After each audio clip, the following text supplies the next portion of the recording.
Bonjour et meilleurs vœux à tous. Pour commencer, merci d'être de plus en plus nombreux à suivre nos vidéos. Aujourd'hui, nous allons parler des objets connectés, ou autrement dit de l'Internet des objets.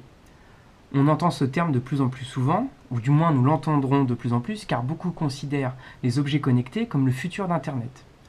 Jusqu'à présent, Internet ou l'informatique en général était purement virtuel et interagissait qu'avec des données numériques. Il ne franchissait que très rarement la barrière entre le monde physique et le monde virtuel. L'imprimante, elle, permettait de naviguer entre les deux mondes. Et oui, l'imprimante fait le lien entre le monde virtuel et le monde physique, car elle rend réel quelque chose de purement informatique. Mais une imprimante n'est pas un objet connecté à proprement dit, car sa fonction de base est déjà informatique. Donc qu'est-ce qu'un objet connecté ? Par définition, un objet connecté est un objet physique, qui remplit une ou des fonctions dans le monde réel. Mais une fois relié au monde virtuel de l'informatique, ces fonctions se voient augmenter. Pour qu'un objet soit dit connecté, il faut qu'il y ait un échange entre le monde physique et le monde numérique. Prenons l'exemple d'une simple chaudière. Si celle-ci n'est pas connectée, elle fonctionne comme toutes les autres chaudières. On lui applique manuellement ou automatiquement une consigne de température et elle va chauffer jusqu'à ce que cette consigne soit atteinte. Maintenant, relions-la à Internet. Nous pouvons donc y accéder via un ordinateur, un smartphone ou encore une tablette. Grâce à ceci, nous pouvons consulter à distance la température qu'il fait dans la pièce et modifier la consigne de température de la chaudière, toujours à distance, pour que celle-ci après régule à cette température-là. Nous pouvons également récupérer et visualiser les consommations afin de faire des économies d'énergie. Ou encore être prévenu si notre chaudière tombe en panne. Plusieurs étapes sont malgré tout nécessaires pour connecter des objets.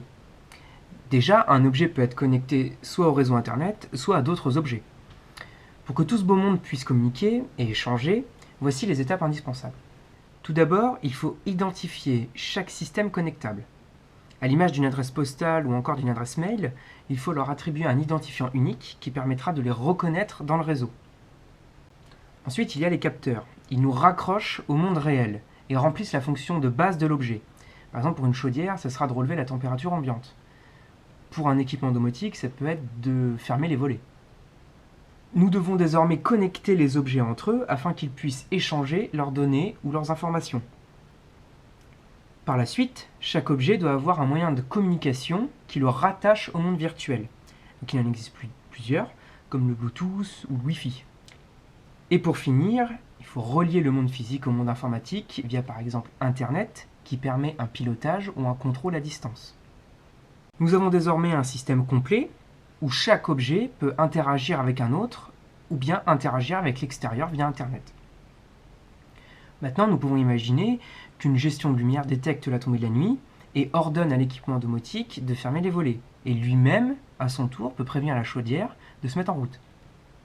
Pour concevoir un objet connecté, il faut une application virtuelle dans le monde informatique et une application physique embarquée sur l'objet lui-même. Chez Silice Electronics, nous sommes capables de faire les deux. De plus en plus, les objets connectés font leur apparition dans notre quotidien. Ceci est dû au succès des smartphones et également que le virtuel, une fois raccroché au réel, offre des possibilités incroyables. Cette vidéo est terminée. Si elle vous a plu, n'hésitez pas à vous abonner à notre chaîne, à visiter notre page Facebook ou encore notre site internet. Si vous avez des questions, nous nous ferons un plaisir d'y répondre.